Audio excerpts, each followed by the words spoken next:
ভব করে সমরাঙ্গন লিখেছেন তাজরিন ফারিহা, কণ্ঠে আমি তাসনোভা। পর্ব ৮। অদূরে মরা গাছটার ওপরে একটা কাক অনবরত কাকা করে ডেকে চলেছে। সেই সকাল থেকে নিশাত রান্না করে জানালা দিয়ে সেদিকে উদাস দৃষ্টি ফেলল। ছোটবেলায় অনেকের মুখে মুখে শুনতো কাক ডাকা ভালো লক্ষণ নয়, কাক ডাকলে নাকি বিপদ আসে।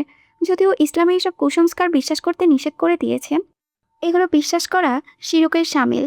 তাই মুসলিম হিসেবে এসব বিশ্বাস করা আকিদা এর পরিপন্থী। নিশাত আর কিছু না ভেবে কিছু দোয়া দরুদ পড়ে আল্লাহর কাছে পানহা চাইল। এই কাক টাকা নিয়ে হঠাৎ একটা স্মৃতি তার মনস্পটে উকি দিল। নিশাত যখন স্বামীর সংসারে নতুন পদার্পণ করেছে, মারওয়ানের স্বভাব ব্যবহার সম্পর্কে সে অবগত ছিল না। তাই তার ঔচ্ছলতায় কিংবা অরুণচণ্ডী রূপ প্রায় প্রকাশ পেয়ে যেত। মারওয়ান ব্রু কুচকে বিরক্তির জানান দিত। মারওয়ানের কাছে এসব আদি খেতা লাগতো। একবার প্রচণ্ড রুদ্র ভাষায় তাকে কথা শুনিয়েছিল বলে নিশাত রাগে অভিমানে কাঁদতে কাঁদতে শ্বশুরের সাথে বাবার বাড়ি চলে এসেছিল। টানা 15 দিন ছিল বাপের বাড়ি, কিন্তু ওই ঘাটতারা পুরুষ একটা খোঁজ নেয়নি পর্যন্ত। শ্বশুর শাশুড়ি নিয়ম করে খোঁজ দিলেও মারওয়ান তাকে পাত্তাই দিত না। যেন সে বাবার বাড়ি থেকে না আসলে মারওয়ান আজাদের কিছুই হবে না, উল্টো ভালো হবে। তো দিন এমনই পার হচ্ছিল। একদিন উঠোনে কাক ডাকতে ডাকতে মাথাটা ধরিয়ে দিচ্ছিল। ওই সময় শ্বশুর বাড়ি থেকে কল আসে মারওয়ান নাকি অ্যাক্সিডেন্ট করেছে। নিশাত তখন অভিমান বলে শ্বশুর বাড়িতে ছোটে। কাঁদতে কাঁদতে বেচারিত অজ্ঞান হওয়ার দশা। নতুন বিয়ে, তার উপরে গ্রামের সবাই বলাবলি করেছে বউটা অপয়া, ভালো না হ্যান ত্যান। সে গিয়ে থাকে মারওয়ানের সারা শরীরে ব্যান্ডেজে আবৃত। গ্রামের মানুষের ভিড় লেগে আছে। নিশাত এত মানুষের সামনে ঠিকমতো দেখতেও পারেনি লোকটাকে। অ্যাক্সিডেন্ট নাকি করেছে 2 দিন আগে, নিশাতকে জানতে দেয়নি তার শ্বশুরবাড়ির লোকজন। গ্রামের মানুষ এই নিয়ে নানান কানাঘোষা করেছিল। সবাই বের হয়ে গেল। যখন সে রুমে লোকটাকে একা পেয়েছিল তখন বেশ করুণ গলায় সেধেছিল। কীভাবে হলো? ভাঙা ভাঙা আওয়াজ এসেছিল। আজরাইল মোলাকাতে এসেছিল।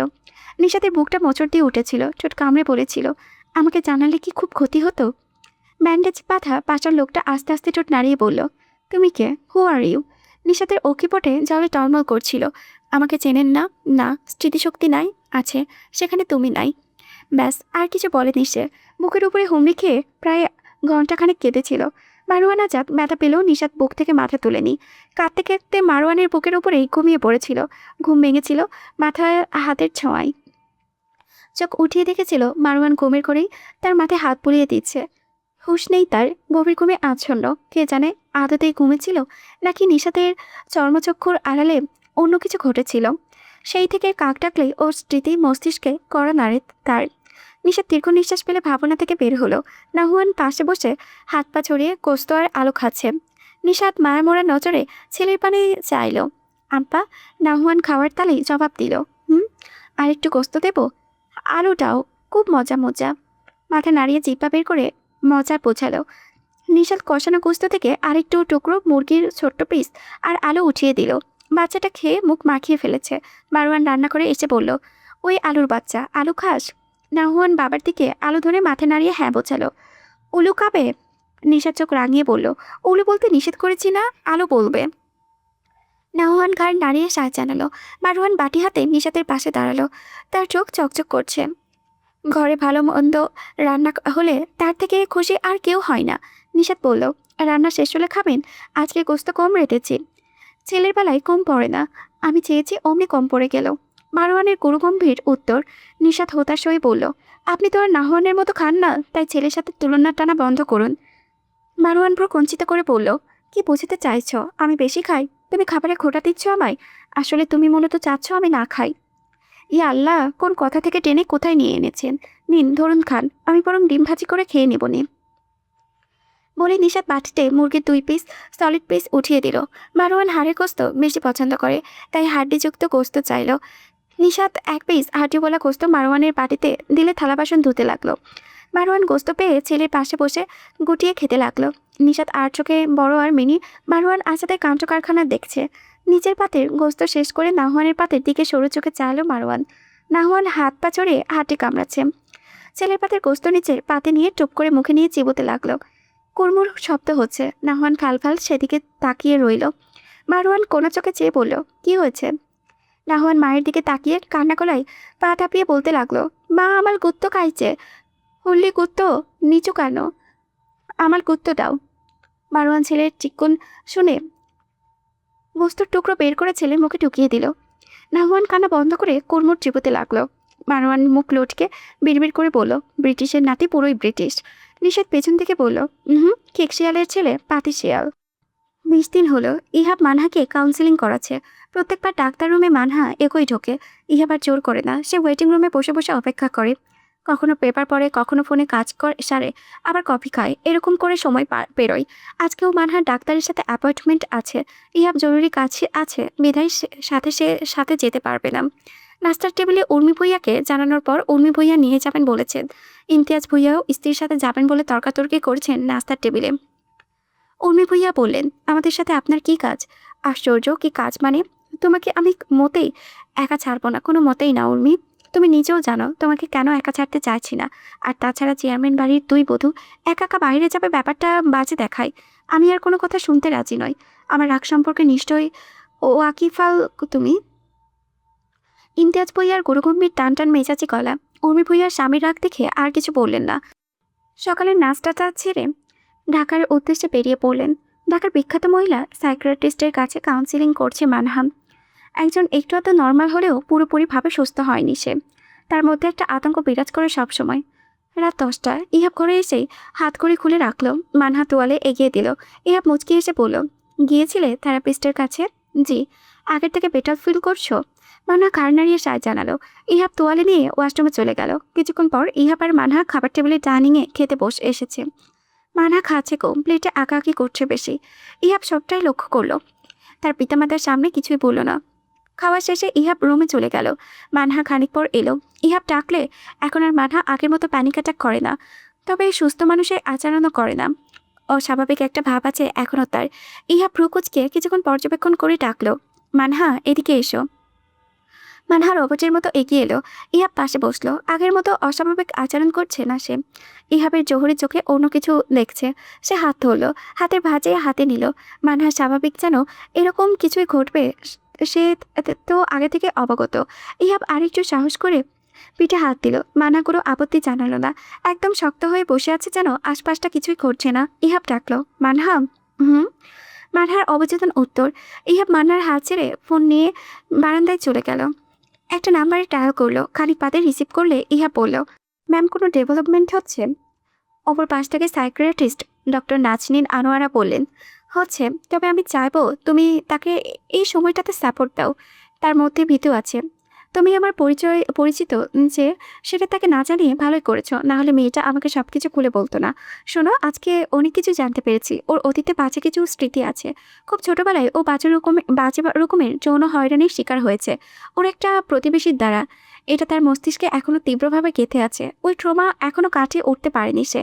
তাই বিবাহ ভীত কিংবা স্বামীর সাথে মেলামেশা তার মধ্যে ভীতির সৃষ্টি করে সবসময়।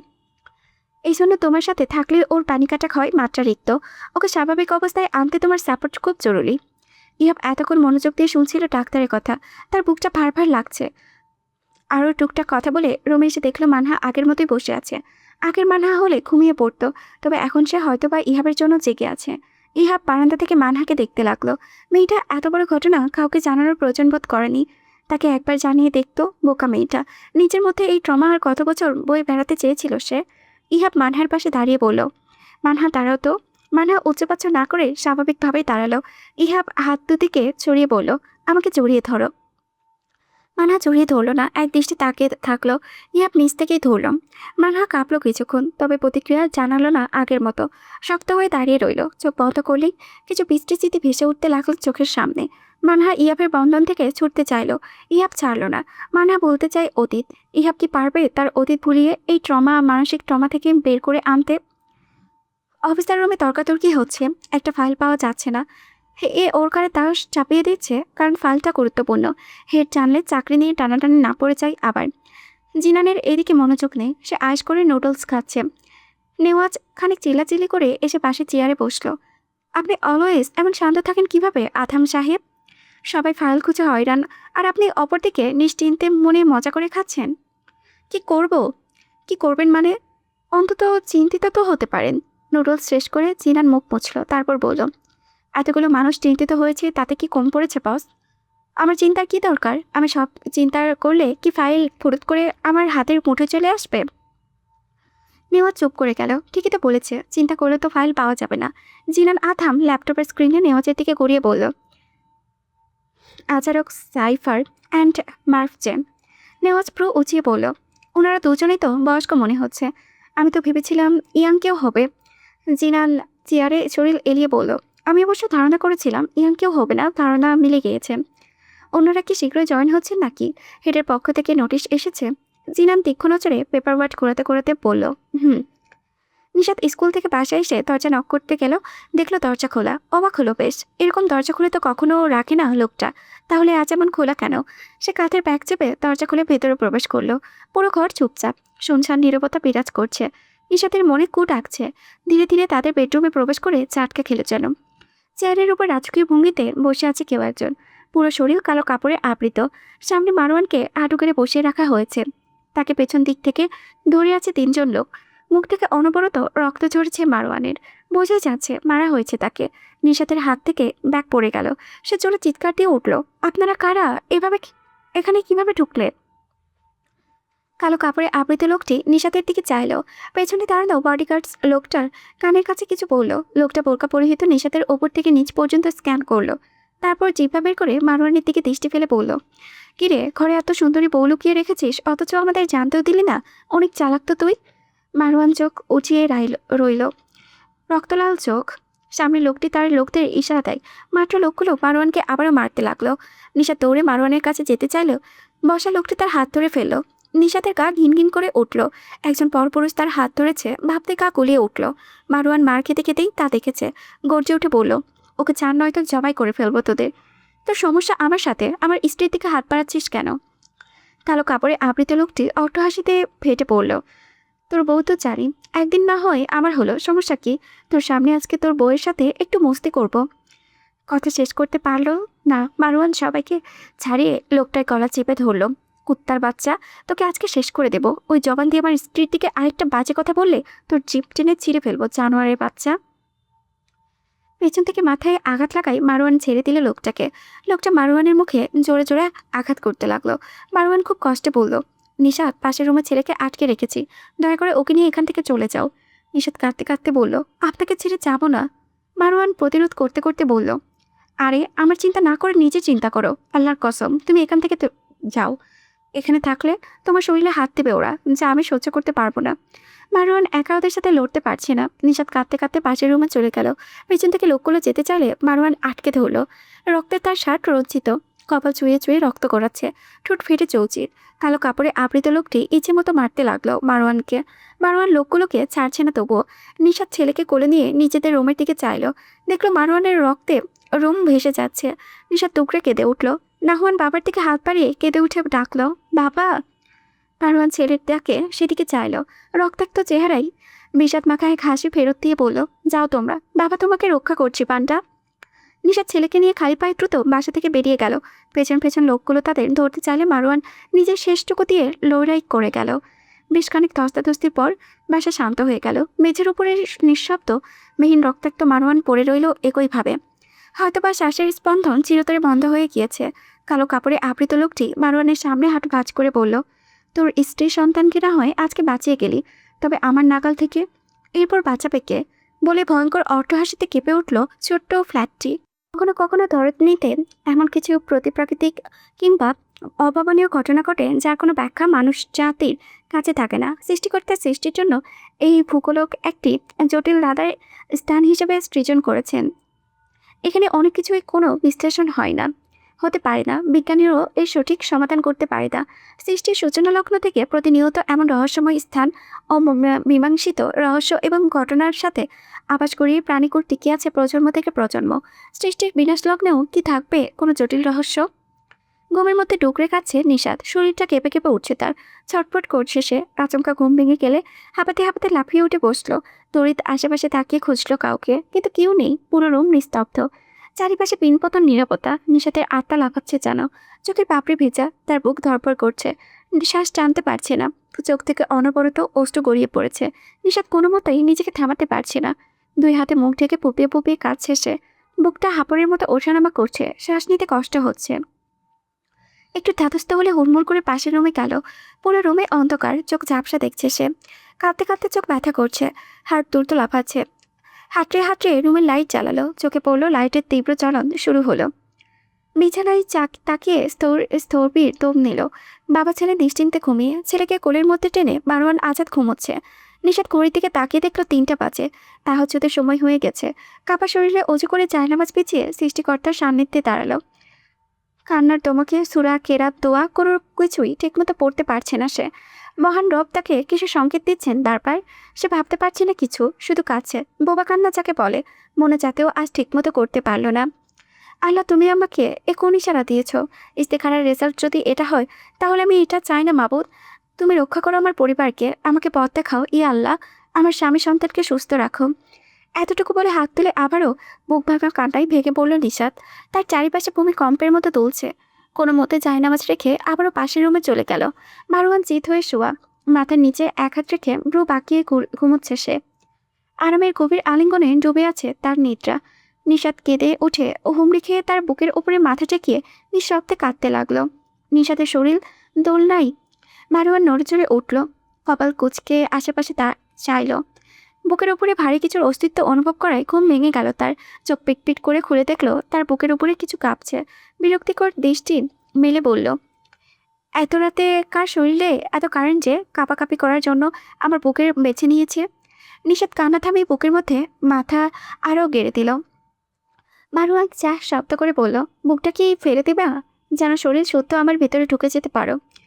নিষাদ কথা না বলে কাঁপতে লাগলো। মারওয়ানের ঘুম ভাঙাই মাত্রারিক্ত বিরক্ত লাগছে।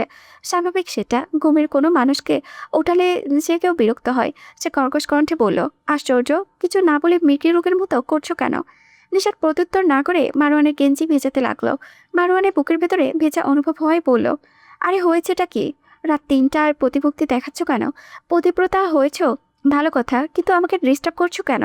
নিশাত হেঁচকে তুলে কাঁদতে কাঁদতে মাথা ব্যথা বানিয়ে ফেলেছে। শ্বাস নিতে কষ্ট হচ্ছে তার। শ্বাস টানতে পারছে না, মনে হচ্ছে বুকে ভারী কিছু বিঁধে আছে। নিশাতের কান্না থামলেও হেঁচকে বন্ধ হয়নি।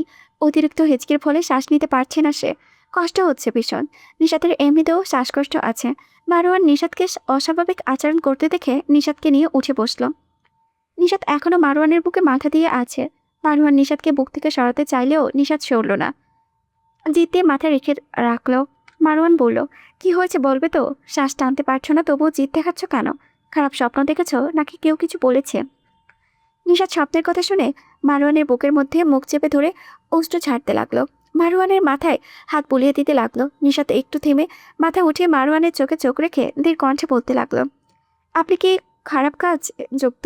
আমাকে বলুন একটু প্লিজ, আপনি কি আসলে এমন নাকি আপনার আরেকটা চরিত্র আছে? মারওয়ান থম মেরে গেল, চোয়াল শক্ত করে নিশাতের দিকে তাকালো। নিশাতে হিচকি তুলে কোনো রকমের শ্বাস নিয়ে বলল, আল্লাহর কসম, আপনি খারাপ কোনো কাজে জড়াবেন না। যদি জড়িয়ে থাকেন ফিরে আসুন প্লিজ। আমার না হন আপনাকে ছাড়া থাকতে পারবে না।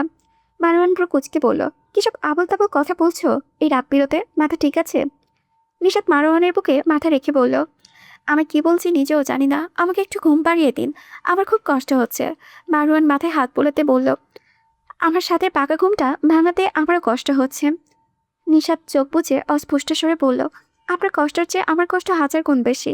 ঘুম পাড়িয়ে দিন দয়া করে, আমি ঘুমিয়ে গেলে আপনার বুক থেকে আমাকে উঠাবেন না। কাঁপতে কাঁপতে কথাগুলো বলে মারওয়ানের বুকে পাখির বাচ্চার মতো পড়ে রইল। মারওয়ান মুখ গম্ভীর করে ভ্রুজোড়া কুচকে রেখে নিশাতের দিকে চেয়ে আছে। আসলে নিশাতের উল্টাপাল্টা কথার আগামাথা ঠিক বুঝে উঠতে পারছে না সে। আমি তোমাকে চাই, আরও কাছে, তোমাকে বলার আরও কথা আছে, আমি বলতে পারি না। মুখে তৌবা তৌবা, দিলে জখম হলো। আহা। ইয়া রান্না করে এসে মানহাকে দেখে কানটা গেয়ে উঠল। মানহা মাথায় কাপড় দিয়ে কাজ করছিল। গান শেষ হতেই ইমতিয়াজ ভুইয়া রান্নাঘরের ভেতরে থেকে গলা খাকারি দিয়ে উঠলেন। ইয়া বাবাকে রান্নাঘরে দেখে কথা বলতে ভুলে গেল। মানহা তো লজ্জায় শেষ। একদিন শাশুড়ির সামনে, আজকে আবার শ্বশুরের সামনে। ইস, কি লজ্জাটাই না পড়তে হলো। উর্মি ভুইয়া অসুস্থ থাকায় ইমতিয়াজ ভুইয়া আজকে স্ত্রীকে সারপ্রাইজ দিতে রান্নাঘরে ঢুকেছেন, স্পেশাল কিছু রাঁধতে। মানহাকে ধমকে ধমকে সব কাজ করাচ্ছিল, নিজেকেও টুকটাক হেল্প করিয়েছিলেন। কাজের থেকে বেশি মুখ চলছিল তার। কিছুক্ষণের জন্য চুপ হতেই ছেলের গান শুনে নিজেও অপ্রস্তুত হয়ে পড়লেন। ইহাব চাবি ঘোরাতে ঘোরাতে বলল, তোমার এখানে কি পাপা? ভেবেছিলাম মম রান্না করে, তাই তার জন্য গাইলাম, এখন দেখি সেই নাই। খুবই দুঃখজনক। ইমতিয়াজ বইয়া গলা পরিষ্কার করে বললেন, মায়ের জন্য এই গান? ইহাব থতমত খেয়ে বলল, হ্যাঁ তো। কিছু না, কুম্ভ থেকে মাকার। ইহাব কোনো রকমে রান্নাঘর থেকে কেটে পড়ে বুকে থুতু দিয়ে বলল, আল্লাহ বাঁচাইছে, বাবার আজই ওখানে থাকতে হলো, দূর দূর মোড়ের রফা দফা। ইহাব চলে গেলে মানহা ঘুমটা আরেকটু টেনে কাজ করতে লাগলো।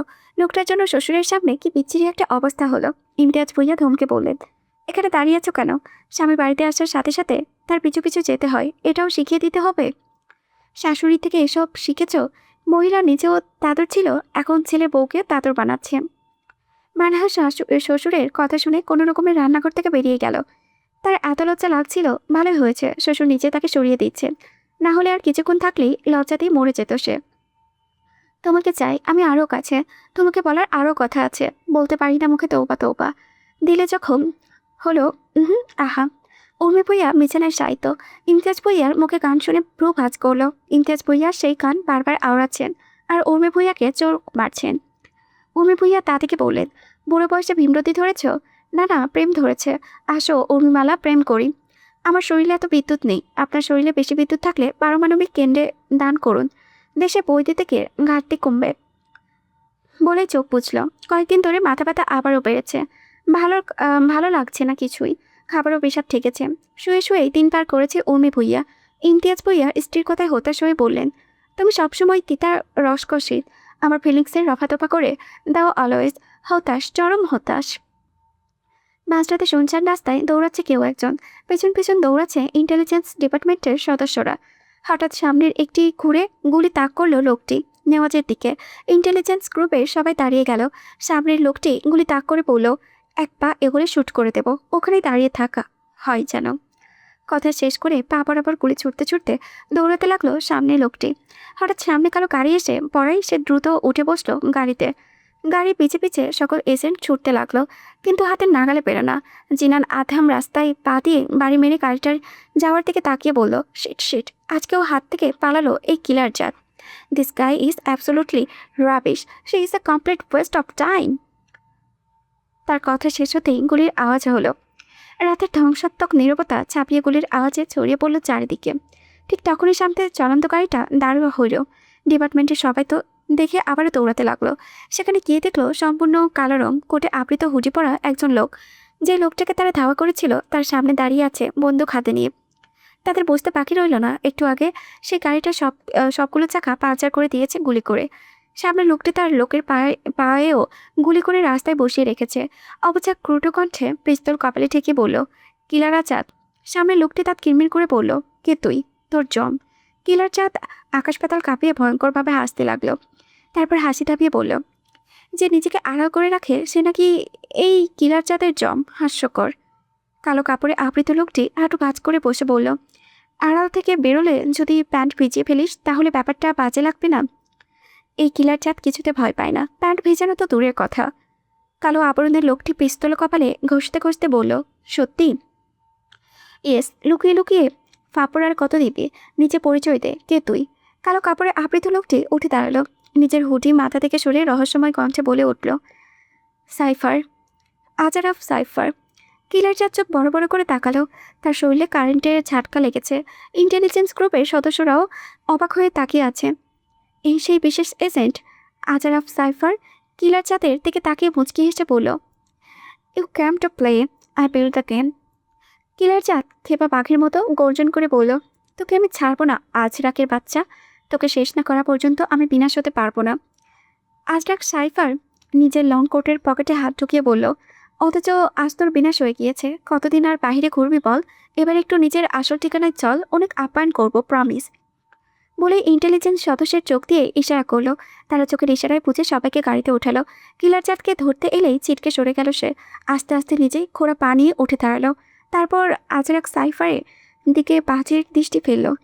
আজরাক সাইফার ঠোঁট বাঁকিয়ে চিক্ক দৃষ্টিতে চেয়ে আছে তার দিকে। জিনান আথাম তার পাশেই দাঁড়ানো। সবাইকে গাড়িতে ওঠানো হলো। আজরাক সাইফার নিজের গ্লক 19 পিস্তলটি কোটে ঢুকিয়ে ফেলল। জিনান হাত বাড়িয়ে বলল, পারফেক্ট সময় এসেছেন। M জিনান Adham. আজরাক সাইফার হাত মিলিয়ে বলল, এম আজরাক সাইফার। কঠিন নাম, আপনাকে সাইফার সাহেব বলে ডাকলে মাইন্ড করবেন? নাও নেওয়াজ সাবির নিজেও হাত মিলিয়ে হালকা ঠোঁট প্রসারিত করে বলল, আপনার ডেডিকেশন কিন্তু চমৎকার। খুবই ঠান্ডা মাথায় খিলাড়ি আপনি। আজরাক সাইফার ঠোঁট প্রসারিত করে রহস্যময় ভঙ্গিতে হাসল। ভাইয়ের চতুর্থ বর্ষের দীর্ঘ পথ অতিক্রম করে মারওয়ান আজাদের আজকে বোধই হলো জানানি, তবে নিশাদকে নিয়ে আজই প্রথমবারের মতো বাইরে পর্দাপন্ন করেছে সে। ছেলেকে নিয়ে অসংখ্যবার বাইরে বেরোলেও নিশাদকে নিয়ে এই প্রথম প্রকৃতির সান্নিধ্য এসেছে সে। নিশাদ অদ্ভুত নজরে তা শুধু চেয়ে দেখেছে। ফজর পরে নাস্তা বানাতে গেলে হঠাৎ মারওয়ান এসে বলল, আজ নাস্তা বানানো লাগবে না, বাইরে নাস্তা করব। সেখান থেকে তুমি নাস্তা করে স্কুলের উদ্দেশ্যে রওনা দিও। প্রথমে গাইগুই করেছিল না যাওয়ার জন্য, কিন্তু মারওয়ানের ধমকে রেডি হতে বাধ্য হয়েছে। দায়বদ্ধ স্ত্রীর মতো ছেলেকে তৈরি করে নিজের ভ্যানিটি ব্যাগ নিয়ে বেরিয়ে পড়েছে মারওয়ানের সাথে। রাস্তায় এই প্রথম মারওয়ানের পাশে কোথাও যাওয়ার উদ্দেশ্যে হাঁটছে সে। অনেকে অদ্ভুত চোখে তার সাথে লম্বা পুরুষটির দিকে তাকিয়েছিল, যেন বিশ্বাস করতে পারছে না তার পাশে এই লোকটাকে। এলাকার অনেকেই জানে নিশাদ সিঙ্গেল, এখনো বিয়ে হয়নি, তাকে বাবা মায়ের সাথে আর পড়াশোনার পাশাপাশি জব করে। এটা কিভাবে ছড়িয়েছে নিশাদ জানে না, হয়তোবা নিশাদকে কখনো মারওয়ানের সাথে দেখেনি বিধায় লোকজন নিচে নিচে ভাবে নিয়েছে। সেদিন স্কুল থেকে আসার সময় এক ভদ্রমহিলা তাকে বিয়ের প্রস্তাব দিয়ে বসেন। তার ছেলের জন্য নাকি এরকম ধার্মিক মেয়ে খুঁজছেন তিনি। অনেকদিন ধরেই ধার্মিক নাকি তার উপরে নজর রাখছেন। বাসার ঠিকানা চেয়েছেন, সম্মত নিয়ে আসবেন। নিশাদ থতমত খেয়ে গিয়েছিল। অন্য কাউকে ভেবে তাকে বলে দিয়েছি মনে করে দ্রুত চলে এসেছে সেখান থেকে। কি সাংঘাতিক, এক বাচ্চার বাকি কিনা বিয়ের প্রস্তাব দিচ্ছে লোকজন। মারওয়ান ছেলেকে কোলে নিয়ে পার্কের সরু রাস্তায় হাঁটছে। পাশে নিশাদ চারিপাশে মন্ত্রমুগ্ধের মতো চেয়ে দেখেছে। কি সুন্দর প্রকৃতি, মুখ দিয়ে আপনা আপনি বেরিয়ে গেল সুবহান আল্লাহ। নিস্তব্ধ চারিপাশে ছায়াময়ী বৃক্ষরাজি, পাতার ফাঁকে ফাঁকে গলিয়ে পড়েছে প্রান্তকালের নরম রৌদ্রের ছায়া। সাথে পাখিদের কলতান জুড়িয়ে দিচ্ছে প্রাণ। ইস, মন জাগিয়ে না এক পরিবেশ। চারিধারের দৃশ্য অবলোকন করতে করতে কখন যে মারওয়ানের হাতের ফাঁকে নিজের হাত গলিয়ে দিয়েছে খেয়াল নেই নিশাতে। মারওয়ান নিজের হাতের ভাঁজে মুঠোকৃত হাতটির দিকে চেয়ে নিশাতের দিকে শান্ত দৃষ্টি ফেলল। নিশাত মগ্ন প্রকৃতি দেখায়। মারওয়ান নির্বিকারে আবৃত মুখটির দিকে দৃষ্টি মেলে বুঝল ভেতরে রয়েছে আদরে উচ্ছ্বসিত একখানা মুখশ্রী। সকালের মিষ্টি রোদ যেন নিশাতের চক্ষুদয়কে আরও উজ্জ্বল এবং প্রাণবন্ত করে তুলেছে। নাহওয়ান বাবার কোলে বসে একটু পরপর বলে চলেছে, ইত্ত গাছ, ইত্ত পাখি, ইত্ত ফুল। নিশাত অদূরে একটা পাখি দেখে নাহওয়ানকে বলল, নাহওয়ান দেখো বুলবুলি পাখি। নাহওয়ান মাকে অনুসরণ করে হাত উঁচিয়ে বলল, বাবা বাবা, বুলবুল পাখি। মারওয়ান আশেপাশে চোখ বোলাতে বোলাতে বলল, আমি দেখেছি, তুই দেখ গোলালু। নাহওয়ান হাততালি দিচ্ছে আর নিজের আনন্দ জানান দিচ্ছে। একটু পর মারওয়ান ছেলেকে কাঁধে তুলে নিল। নাহওয়ান ফিসফিস করে হেসে দিল। তার হাসির ধ্বনি চারিপাশে মুখরিত হচ্ছে। ফৌজিয়া নিশাত অবচেতনে তার কাঠখোট্টা অর্ধাঙ্গে ডান হাত জড়িয়ে নিল। সেই নির্মল নিষ্পাপ হাসি শ্রবণ করল। ভোজন বিলাস হোটেলের নিচতলায় দখল করে আছে মারওয়ান, নিশাত আর নাহওয়ান। একটি ফাঁকা চেয়ারে যেটা নিশাত ব্যাগ রেখেছে। নাহওয়ান বাবার কোলে বসে পাশের চেয়ারে পা ছড়িয়ে দিয়েছে। নিশাত মারওয়ানের মুখোমুখি চেয়ারে বসা। তার অস্বস্তি হচ্ছে এত মানুষের ভিড়ে। হোটেলটা ছোট, তবে মানুষ গিজগিজ করছে। সকালের এই কর্মব্যস্ততায় সময়টাই মানুষের ভিড় লেগে থাকে হোটেলটায়। তাছাড়া এই হোটেলের প্রত্যেকটা আইটেম অনেক সুস্বাদু হয়। একদম কম থাকে তার স্বাদের মধ্যে মোচার মোচার আইটেমের স্বাদ নিতে নিম্নবিত্ত মধ্যবিত্ত সকলে ভিড় জমায়। মারওয়ান এখানে প্রায়ই খায়। তার এই হোটেলেই এনেছে নিশাদকে। ছেলেকে নিয়ে আগেও অনেকবার আসা হয়েছে, তবে নিশাদকে নিয়ে এই প্রথম। নিশাত আশপাশটা থেকে হাসপাস করছে। মারওয়ান তীক্ষ্ণ নজরে নিশাতের অস্তিত্ব বারবার এদিক ওদিকে চাওয়া পর্যবেক্ষণ করলো। আচমকা বলল, লিলিপুট, আমার পাশে এসে বসো। নিশাত চমকে মারওয়ানের দিকে চাইল। মারওয়ান ছেলেকে কোলে নিয়ে দাঁড়িয়ে নিশাতকে ভিড়ে ঢোকার জন্য ইশারা করলো। নিশাত ব্যাগ নিয়ে ভেতরে ঢুকে গেল। সমস্যা হলো নিশাতের বড় ভ্যানিটি ব্যাগটাই। এতক্ষণ তো সেটা নিশাতের পাশের খালি চেয়ারটাই রেখেছিল, এখন কোথায় রাখবে এই ভেবে উদ্বিগ্ন হলো। মারওয়ান পাশে বসে বলল, ব্যাগটা টেবিলের ওপরে কোনায় রাখো। নিশাত রাখলো। মারওয়ান খাবারের অর্ডার দিয়ে দিল। নিশাত ঘামছে প্রচুর। এত মানুষের ভিড়ে কমফোর্ট ফিল করছে না সে। মনে হচ্ছে তার দিকে সবাই তাকিয়ে আছে। উপরোক্ত মানুষের ভিড়ে চারিপাশে উত্তপ্ত লাগছে। মারওয়ান পাশে ছেলের সাথে দুষ্টুমি করছে। তাকে কিছু খাওয়াবো না পান্ডা? নাহওয়ান বাবার কোলে পা দোলাতে দোলাতে বলল, ইন্না, আমি খাবো। মারওয়ান ভ্রু নাচিয়ে বলল, কি খাবি? চিপ। তোর জন্য এই সকাল সকাল চিপস বানিয়েছে কে? নাহওয়ান মারওয়ানের দিকে আঙুল তাক করে বলল, তুমি। ওনার জন্য চিপস বানাবো আমি? রানী ভিক্টোরিয়ার অওলাদ ভাবিস নিজেকে? নাহওয়ান মাথা নাড়িয়ে সম্মতি জানালো। নিশাত ফিক করে হেসে দিল, যা শুধু মারওয়ানের কর্ণগোচর হলো। মারওয়ান ঘাড় করে নিশাতের দিকে চেয়ে। নিশাত নির্বিকারে আড়ালে মুচকি মুচকি হাসছে। মারওয়ান কপাল কুচকে বলল, তুমি হাসছো কেন? কে যেন ছেলেকে ব্রিটিশের নাতি বলে, ভিক্টোরিয়া কিন্তু ব্রিটিশ রানী। মারওয়ানের কপাল কুঁচকে আরও কুঞ্চিত হলো। ঠিকই তো, এটা তো খেয়াল ছিল না তার। এই মা ছেলে মহা চালাক, ভাবা যায় তাকে ঘোল খাওয়াচ্ছে। এর মধ্যে নাস্তা এসে হাজির। মারওয়ান তো তার নিশাতের জন্য পরোটা, ডাল, ভাজি আর গরুর গোস্ত অর্ডার করেছিল, আর নাওহানের জন্য তেল ছাড়া রুটি আর ডিম অর্ডার করেছে। নিশাতের দিকে পরোটার প্লেট আর তরকারি বাটি এগিয়ে দিয়ে নিচে খাওয়া শুরু করলো।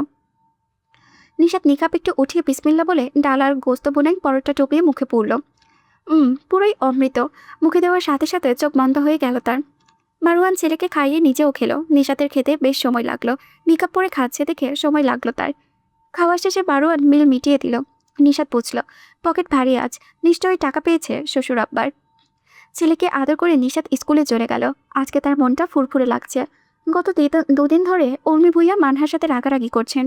কিছু থেকে কিছু হলেই মেজাজ দেখাচ্ছে। মানহা এই প্রথম উর্মি ভূঁইয়াকে ভিন্ন রূপে দেখল। তাকে যখন ধমক দিচ্ছিল তখন তার চোখে পানি এসে গিয়েছিল।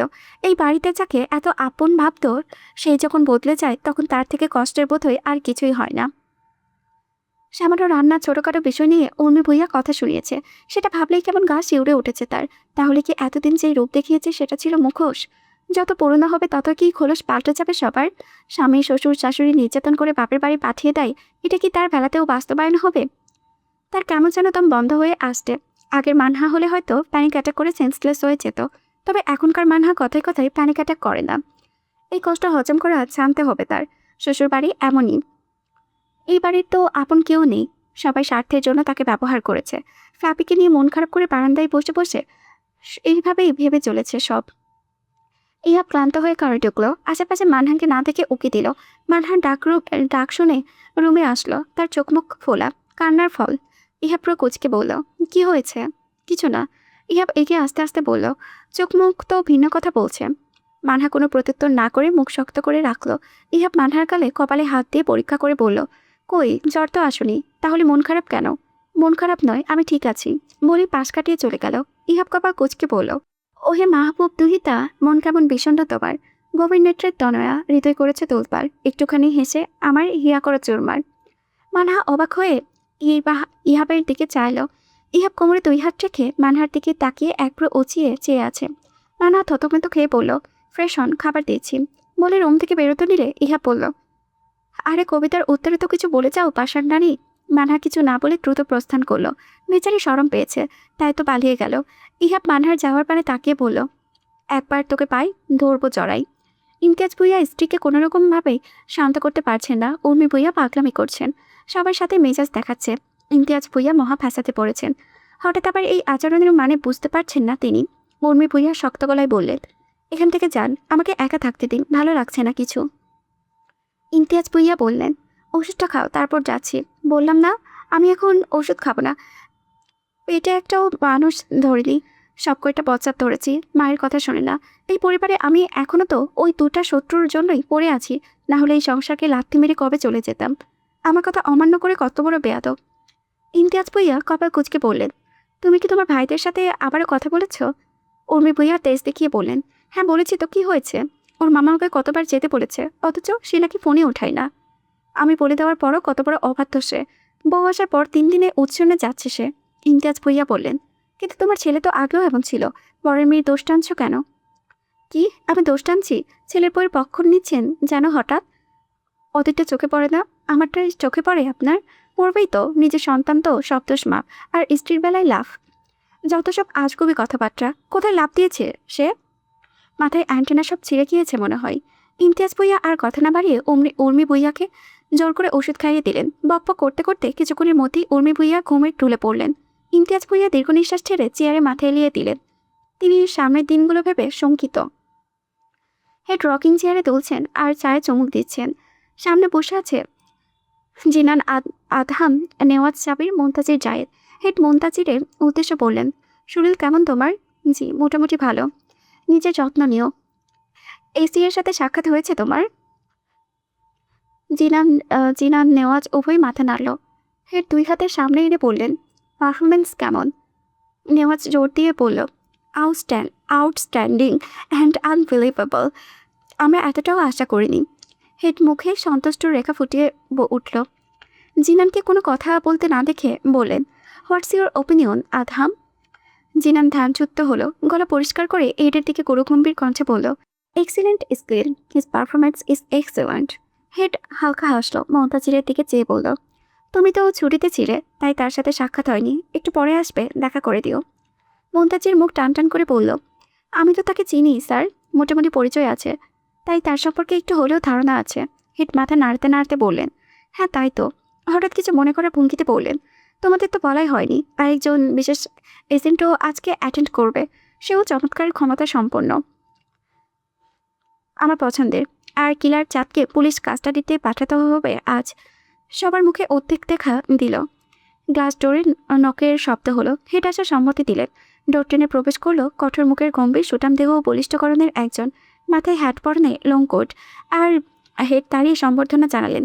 হেডের সাথে সাথে বাকিরাও দাঁড়িয়ে গেল। আরে, তোমার অপেক্ষাতেই ছিলাম, কতদিন পর আমাদের ডিপার্টমেন্টে তুমি। Welcome welcome mister Marfzen. Marfzen পকেটে হাত ঢুকিয়ে হেডে এগিয়ে এসে হেডের সাথে করমর্দন করে হালকা রসিকতার স্বরে বলল, thanks sir, maybe you have gained weight. Head উচ্চস্বরে হেসে দিয়ে বলল, আসলেই। মার্ফজেন মাথা নাড়িয়ে সম্মতি জানালো। এদিকে জিনান আদহাম, নেওয়াজ সাবির, মন্তাজির জায়েদ তিনজনের মুখেই গম্ভীর। দেখে মনে হবে কেউ তাদের মুখে বিচুটি পাতা লাগিয়ে দিয়েছেন।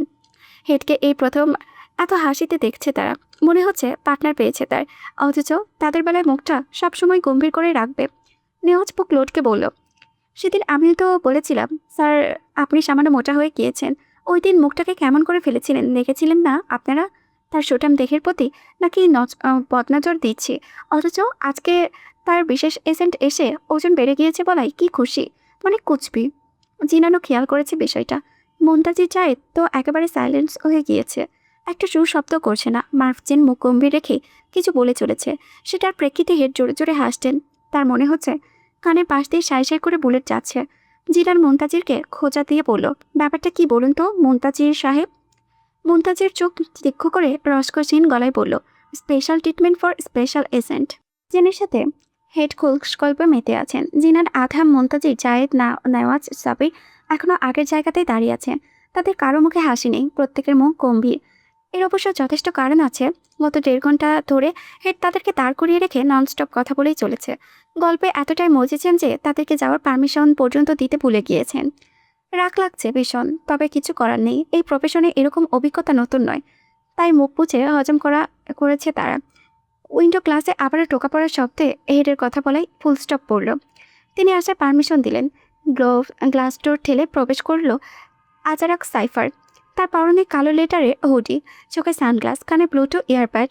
এসে জিনান আদহাম, নেওয়াজ সবার সাথে হাত মিলালো। মুনতাজির তাকে দেখে হাত মিলানোর পাশাপাশি জড়িয়ে ধরে বলল, ওয়েলকাম এসি।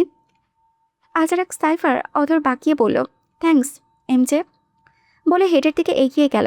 হেড দাঁড়িয়ে তার সাথে মোলাকাত করে বলল, অনেকদিন পর সাইফার। আজারাকের বিপরীতে শুধু হাসি ফেরত দিলে। মার্ফজেন এগিয়ে এসে হাত বাড়িয়ে বলল, হ্যালো মিস্টার এসি। আজারাক সাইফার ঘুরে তার দিকে চাইল, এতক্ষণে খেয়াল করেনি তাকে।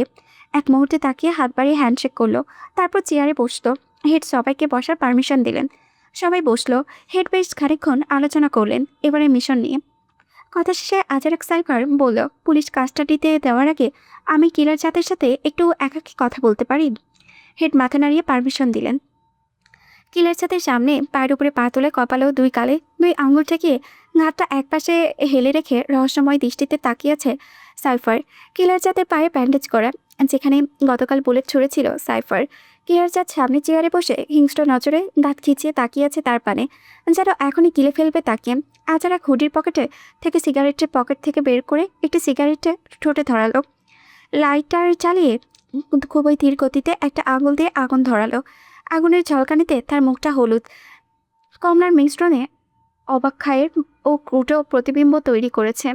লাইটার সরিয়ে সিগারেটটা হাতে নিয়ে মুখ থেকে ধোঁয়া বের করতে করতে বলল, দুনিয়াতে এত নাম থাকতে কিলার আজাদ কিংবা জাত নামে পরিচিত হওয়ার কারণ? কিলার জাতের ঠোঁটের কোনো ব্যঙ্গাত্মক হাসি যেন জানতো এই প্রশ্নটাই তাকে করা হবে। সে পায়ের উপরে পা তুলে সিনা টান টান করে বলল, বাপ মায়ের রাখছে, কি আর করার। আজারাক সাইফার প্রকঞ্চিত হলো, বোঝাই যাচ্ছে কথাটা তার মনপুত হয়নি। সে সিগারেটে লম্বা টান মেরে বলল, তোর বাপ তো রেখেছে আমজাদ পাঠান, সেখান থেকে কিলার আজাদ হওয়ার রিজনটাও বুঝলাম না। আমজাদ পাঠান ওরফে কিলার জাত। দাঁত পিষে বলল, চেয়েছিলাম তোকে বদনাম করতে, কিন্তু সব পরিকল্পনা কিভাবে যেন ভেস্তে গেল। আমার এতদিনের এত পরিশ্রম মাঠে মারা গেল। একটু আগে সাইফারের ঠোঁটে বাঁকা হাসি থাকলেও এখন তা মিলিয়ে গিয়ে ভর করেছে অগ্নিস্ফুলঙ্গ বিচ্ছুরিত মুখশ্রীতে। মুহূর্তের মধ্যে গর্জন করে উঠে চেয়ারে লাথি দিয়ে কিলার জাতকে শুদ্ধ উল্টে ফেলল। কিলার জাত ছিটকে দেওয়ালের সাথে ধাক্কা খেল। মাথায় আঘাত পেয়ে শব্দ করে উঠল। আজারাক এগিয়ে গিয়ে চুল মুঠো করে ধরে বলল, কুত্তার বাচ্চা, আমার জীবনটা শেষ করে তোদের শান্তি হয়নি না? আমার জীবন থেকে 4 বছর নষ্ট করেছিস তোরা। শুধুমাত্র তোদের কুকর্মের প্রমাণ জোগাড় করেছিলাম বলে আমার প্রফেশনে দাগ লাগিয়ে দিয়েছিস তোরা। আমাকে মানুষের সামনে অপমানিত লাঞ্ছিত করেছিস তোরা। আমাকে পাথরে পরিণত করেছিস তোরা। তারপরও কোন মুখে আমার জীবনকে বদনামের ভাগিদার করতে উঠে পড়ে লেগেছিলি তোরা? বল, নিমক হারামের বাচ্চা। বলে দেওয়ালের সাথে শক্ত করে ঠেসে ধরে বাড়ি মারল। কিলার জাতের মাথা থেকে রক্তের ফোয়ারা বইছে। চিৎকার চেঁচামেচি শুনে জিনান, মুনতাজির, নেওয়াজ, মারফচেন আরও কয়েকজন এজেন্ট ছুটে এলো। জিনান আথাম দৌড়ে আজারাককে সরাতে চাইল, কিন্তু তার গায়ে অদ্ভুত শক্তি ভর করেছে যেন। এক চুলও নড়তে পারল না। তারপর নেওয়াজ মুনতাজির এগিয়ে এসে জোরপূর্বক টেনে সরাতে সরাতে বলল, কি করছেন মিস্টার সাইফার? পুলিশের হাতে হস্তান্তর না করা পর্যন্ত অপরাধীর গায়ে হাত দেওয়া নিষিদ্ধ আপনি ভুলে গিয়েছেন? কোন আইন নিজের হাতে তুলে নিচ্ছেন? তার শাস্তি কোর্টে বিবেচনা করবে। এসব করে আপনি কেন কালার হচ্ছেন? আজরাক চটফটিয়ে উঠে বলল, ওকে আমি নিজ হাতে খুন করবো। আমার জীবনটা জাহান্নাম বানিয়ে ছেড়েছে এই কুলঙ্গারের দল। মুনতাজির তাকে ধরে বলল, ঠান্ডা হন। আপনি কি ভুলে গেছেন আপনি সাসপেন্ড এজেন্ট? আপনার সাসপেন্ড হলে কিন্তু চিরজীবনের জন্য এই পেশা আপনার জন্য নিষিদ্ধ হয়ে যাবে। আগেরবার সাময়িক নিষিদ্ধ করলেও এবারে আজীবনের জন্য নিষিদ্ধ করে দেওয়ার চান্স আছে। তাই মাথা ঠান্ডায় কাজ করুন। আজরাক সাইফার জেদ নিয়ে বলল, করুক সাসপেন্ড, এতে আমার চুলও ছিঁড়বে না। জিনান আথাম পরিস্থিতি শান্ত করতে বলল, কুল মিস্টার এসি। এসির বৈশিষ্ট্য কিন্তু ঠান্ডা থাকা। সো কাম ডাউন। নেওয়াজ বলল, তাছাড়া হেডের কানে গেলে তিনি কিন্তু আপনার উপরে নানা ছবেন মিস্টার সাইফার। আজরাক সাইফার কিছুটা শান্ত হলেও রাগ কমল না তার। দাঁড়িয়ে দাঁড়িয়ে ফুঁসতে লাগলো। কিলার জাত নিজের ঠোঁটো মাথার রক্ত মুছে সাইফারের দিকে তাকিয়ে নির্লজ্জ হেসে পড়ল, তোর কাছের বন্ধুর তো বালটাও ছিঁড়তে পারিস নাই, খালি তাস দেখাস আমাকে লোকে। আমরা তো সর্বনাশ করলেও তোর পিঠে ছুরি কিন্তু সেই বসাইছে। আহা, কি দোস্তি তোগো, একেবারে লাজবাব। এই কথা শুনে আজরাক একেবারে শান্ত হয়ে গেল। অদর একটু বাকিয়ে ধীর গতিতে মার্ফচেনকে ক্রস করে বাহিরে বেরিয়ে গেল। জিনার, নেওয়াজ, মুনতাজির, মার্ফচেন হতবাক হয়ে দাঁড়িয়ে রইল। কি হলো? সাইফারের প্রস্থানে রুম একেবারে ঠান্ডা হয়ে গেল। শুধু একজনের ঠোঁটে নির্লজ্জ হাসি ও দুজনের চোখ প্রজ্বলিত। সকাল সকাল দরজায় টোকা পড়ায় মারওয়ান দরজা খুলে দিল। নিষাদ রান্না করে ব্যস্ত। দরজা খুলে দেখত দরজায় ওপাশে একজন ভদ্রমহিলা ও ভদ্রলোক দাঁড়িয়ে আছেন। মারওয়ানের ভ্রু কুঁচকে গেল। এরা কারা? ভদ্রমহিলা মিষ্টি এসে জিজ্ঞেস করলেন। এটা ফৌজিয়া নিষাদের বাসা না? মারওয়ান অসন্তুষ্ট কণ্ঠে বলল, জি না, এটা মারওয়ান আজাদের বাসা। ভদ্রমহিলা আবারও হেসে বললেন, হ্যাঁ, আপনাকেও চিনি, একটু জরুরি কথা ছিল। আমরা কি ভিতরে আসতে পারি? মারওয়ান না চাইতেও তাদেরকে ঢুকতে দিল। সকাল সকাল ভেজাল এসে হাজির। ভদ্রলোক আর ভদ্রমহিলাকে তাদের গেস্ট রুমের বিছানাতে বসতে দিল। নাহওয়ান বাবার পিছনে পিছনে এসে অচেনা মানুষ দুজনকে দেখে চুপসে গেল। নতুন মারওয়ানের কোলে উঠে গেল। ভদ্রমহিলা নাহওয়ানকে দেখে বলল, কি মিষ্টি বাচ্চা, তোমার মা বাবা কোথায়? মারওয়ানের চোখে মুখে বিরাগ দেখা দিল। এতক্ষণ আপনি বলে এখন তুমিতে নেমে এসেছে। অপরিচিত কাউকে ফট করে তুমি বলে, কেমন ম্যানার্স। তবুও অসন্তুষ্ট চেপে বলল, গ্রামে। ভদ্রমহিলা ও ভদ্রলোক বোধ হয় একটু অবাকই হয়েছেন। ভদ্রমহিলা ধাতস্থ হয়ে বললেন, ওনারা কবে আসবেন? মারওয়ান কথা বাড়াতে চাচ্ছিল না, তাই সংক্ষেপেই বলল, যেদিন সময় হবে। ভদ্রমহিলা নাহওয়ানকে দেখিয়ে বলল, এতটুকু বাচ্চাকে রেখে গেল কেন? মারওয়ান এবার চরম বিরক্ত হলো। এই মহিলা কি বলছে আবল তাবল আল্লাহ জানে। দাঁত খিচে বলল, তো কি নিয়ে যাবে? ভদ্রলোক এতক্ষণ চুপ থাকলেও এবার মুখ খুললেন, তুমি বোধহয় বিরক্ত হচ্ছে আমাদের কথায়। যদিও তোমার পরিবারের বিষয়ে জিজ্ঞেস করার ইচ্ছে ছিল না, আসলে তোমার বাবা মাকে একটু দরকার ছিল, তাই জিজ্ঞেস করছি। কিছু মনে করো না বাবা। মারওয়ান কপালে ভাঁজ করে বলল, আমার মা বাবাকে আপনাদের কি দরকার আমাকে বলুন, তাদেরকে বলে দেব। ভদ্রমহিলা একটু কাচুমাচু করে বলল, আসলে আমার ছেলের জন্য তোমার বোনকে চাইতে এসেছি। মারওয়ান আগের ভঙ্গিতেই ঠায় দাঁড়িয়ে বলল, আমার যে বোন আছে আপনারা কিভাবে জানলেন? প্রশ্নটি করে বড় করে মনে হলো তার পিতা মাহবুব আলম এখানে এসে মসজিদে গিয়ে বন্ধুবান্ধব পাতায় নিত আবার। হতেই পারে মাহবুব আলমের পরিচিত এরা। সম্ভবত মানহার বিয়ের কথা জানতে পারেননি। ভদ্রমহিলার কথায় তারা চিন্তা ভঙ্গ হলো। চারিপাশে খোঁজ নিয়েই জেনেছি আর কি। আমার ছেলে গোয়েন্দা অফিসার, তার জন্যই পার্টি খুঁজছিলাম। তোমার বোনকে নিয়ে আসো, একটু দেখি। মারওয়ান ছেলেকে চেপে ধরে ভাবলো মানহার বিয়ে এই ছেলেটার সাথে হলে কত ভালো হতো, একটা ভালো পরিবার ভদ্র ছেলে পেত। অথচ আবার বাচ্চা ভুলটা পেয়েছে ওই স্টুপিডটাকে। ভাবলেও রাগে দুঃখে মাথায় রক্ত উঠে যায় তার। রাগ ছেড়ে বলল, ও তো গ্রামে, এখানে নেই। ভদ্রমহিলা ও ভদ্রলোকের মুখটা কালো হয়ে গেল। তারপর দাঁড়িয়ে বললেন, আচ্ছা আরেকদিন আসবো তাহলে। মারওয়ান আরও কিছু বলতে চাইল, তার আগে তারা বেরিয়ে গেলেন। দরজায় দাঁড়িয়ে জুতো পরার সময় মারওয়ান বলল, কিছু খেয়ে যান। ভদ্রমহিলা হেসে বলল, না বাবা, আরেকদিন আসবো। এরপর তো আরেকবার আসতে হবে, তখন না হয় খাবো। তোমার বাবা মা আসলে একটা খবর দিও। তোমার নাম্বারটা দাও, সেভ করে রাখি। মারওয়ান মানহার বিয়ে হয়ে গিয়েছে কথাটা যখনই জানতে পারবে তখনই নিশাত রেডি হয়ে স্কুলে যাওয়ার জন্য রুম থেকে বের হলো। নিশাত ভেবেছে তারা চলে গিয়েছেন। নিশাতকে দেখে ভদ্রমহিলা একটু জোরেই বলল, ওই যে তোমার বোন, মিথ্যে বললে কেন? ও তো ঘরেই আছে, দেখি মেয়েটার মুখটা একটু দেখে যায়। মারওয়ান নিশাত উভয়ে থতমত খেয়ে গেল। মারওয়ান পেছন করে নিশাতকে দেখে আশেপাশে চোখ বুলিয়ে বলল, কোথায় আমার বোন? ভদ্রমহিলা এবার একটু বিরক্তই হলেন, বললেন, আশ্চর্য, তোমার সামনেই তো দাঁড়িয়ে আছে ওই যে নিকাব পরা মেয়েটা। মারওয়ান চোখ ঘুরিয়ে এমন রিয়াকশন দিল যে ভদ্রমহিলা ও ভদ্রলোক উভয়ই ভয় পেয়ে গেলেন। মারওয়ান এতক্ষণে বুঝল আসল কাহিনী। দাঁতে দাঁত চেপে বলল, তাকে আপনাদের অবিবাহিত লাগে কোন দিক দিয়ে? একটু এক্সপ্লেন করুন তো দেখি। তার বয়স আপনাদের থেকে সর্বোচ্চ ধরলে 10 বছরের কম হবে মনে হয়। আর আপনারা এসেছেন এই আধপুরো নারীর সাথে আপনাদের কচি ছেলের বিয়ে দিতে? ভদ্রলোক ও ভদ্রমহিলা উভয়ই একসাথে বললেন, হোয়াট, বুড়া? আজ্ঞে হ্যাঁ। বোরকার ভিতরে বুড়ো না জোয়ান বুঝবেন কিভাবে? এজন্যই মূলত কটটা খেয়েছেন। ভদ্রমহিলা তবুও বিশ্বাস করতে নারাজ। তিনি মিনমিন করে বললেন, চোখ দুটো কি সুন্দর, বাচ্চাদের মতো হাইট। আমার বিশ্বাস হচ্ছে না সে বুড়ো। মারওয়ান নির্লিপ্ত গলায় বলল, আরে সব মেকআপের ফল, নিচে তরতাজা তাকড়া বুড়ি। তরতাজা তাকড়া বুড়ি মানে? মারওয়ান মনে মনে গালি দিয়ে বলল, মানে আপনি। আমি মানে? মানে আপনিও পুরো সেও পুরো হয়ে গেল না এক থুরো। ভদ্রমহিলা তাও মাথা নাড়িয়ে নিজের সংশয় প্রকাশ করে বললেন, কণ্ঠটাও তো কি মিষ্টি ছিল, কোনোভাবেই তো বয়স্ক কণ্ঠ লাগেনি। মারওয়ান এবারও কিছু বলার জন্য উদ্যত হতেই নিশাত এগিয়ে এসে বলল, আপনারা ভুল ভাবছেন, আমি বিবাহিত, আমার স্বামী বাচ্চা সব আছে, ভুল ধারণা মনে রাখবেন না। ভদ্রমহিলা আশ্চর্যিত কণ্ঠে বললেন, তবে তুমি মা বাবা ভাইয়ের সাথে থাকো কেন? নিশাত শান্ত কণ্ঠে বলল, জানি না আপনারা এই মিথ্যে গুজব কোথা থেকে শুনেছেন, তবে আমি মা বাবা ভাইয়ের সাথে থাকি না। আমি আমার স্বামীর সাথেই থাকি বাচ্চা নিয়ে। আর ইনি আমার স্বামী, কোলে যে বাচ্চাটা দেখছেন সে আমার ছেলে তাহওয়ান। ভদ্রমহিলা ও ভদ্রলোক পাথরের মতো দাঁড়িয়ে রইলেন। আসলে এত এত শখ নিতে পারছেন না তারা। স্বামী ছেলেকে ভাই ভেবেছিল তারা। কি সাংঘাতিক অদ্ভুত কথা। শুনুন, ফ্লাপিনা বমি করছে। ইহাব কফি খাচ্ছিল আর ফোন স্ক্রল করছিল। হঠাৎ মানহার কথা শুনে সেদিকে চেয়ে বলল, বমি করছে কেন? মানহা চিন্তিত কণ্ঠে ফ্লাপিকে জুড়ির মধ্যে রেখে বলল, জানি না, কয়েকদিন হলো খাওয়া দাওয়া কমিয়ে দিচ্ছে, সারাক্ষণ ঘুমাই। ইহাব কপালে হাত থেকে ফোন দেখতে দেখতে বলল, তোমার রোগে ধরেছে, ঘন ঘন অসুস্থ হওয়া, খাবারে অরুচি। মানহা বিরক্ত নিয়ে বলল, আমি মজা করছি না। ইহাব ফোনের দিকে নজর দিয়ে বলল, আমিও সিরিয়াস। আশ্চর্য, কেমন সিরিয়াস আপনি? বললাম ফ্লাপি বমি করছে, খাওয়া দাওয়া কমিয়ে দিয়েছে, সারাক্ষণ এক জায়গায় বসে থেকে ঝিমাই নয়তো ঘুমাই। এতগুলো নর্মাল লাগছে এগুলো আপনার কাছে? ইহা ভ্রু কুচকে বলল, লক্ষণ তো ভালো ঠেকছে না। ও কি পাশের বাড়ির আশেপাশে ঘেসে নাকি? হ্যাঁ, যাই তো মাঝে মাঝে। সর্বনাশ, এগুলো তো প্রেগন্যান্সির সিমটমস। মানহা অবাক হয়ে বলল, কিন্তু কিভাবে? ইহাব দাঁত খিচে বলল, কিভাবে মানো? মানে আশা দেখিয়ে দেই। মানহা থতমত খেয়ে বলল, বুঝেছি বুঝেছি, দেখানো লাগবে না। ঘোড়ার ডিম বুঝেছ? একটা বিড়ালও তোমার চেয়ে বুদ্ধিমান, ঠিক নিজের পার্টনার খুঁজে আসল কাজ ছেড়ে ফেলছে। আর তুমি একটু কাছে ঘেসলেই ফিট খাও। আমার ভবিষ্যতের রেড লাইট জ্বালিয়ে দিচ্ছি এই অ্যাটাকের বিয়ে করে। মানহা চোখ মুখ শক্ত করে বলল, আমি এখন মোটেও ফিট খাই না। ও আচ্ছা, তাহলে কি খাও? আমার ভাইট। জি, আস্তাক ফিরুল্লাহ। ইহাব কালে হাত টেকিয়ে বলল, আস্তাক ফিরুল্লাহ কেন, বরং আলহামদুলিল্লাহ সুবহান আল্লাহ পড়। মানহা পুরো কুচকে মুখ কঠিন করে রেখে বলল, আলহামদুলিল্লাহ সুবহান আল্লাহ কেন পড়বো? ইহাব দুহাত পেছনে নিয়ে আড়মোড়া ভেঙে বলল, আলহামদুলিল্লাহ পড়বে?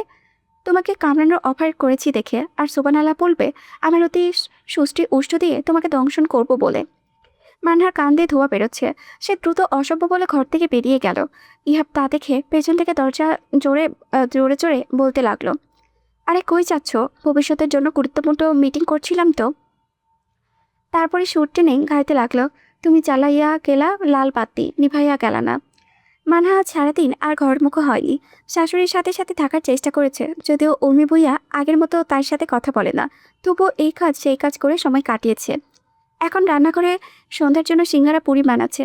সিঙ্গারায় আলুর পুর ভরে ডুবন্ত তেলে ছেড়ে দিলে ইহাব বাইরে থেকে এসে ফ্রেশ হয়ে নিচে নামলো। রান্নাঘরে উকি দিয়ে দেখলো মানহা মনোযোগ দিয়ে রুটি বেলেছে।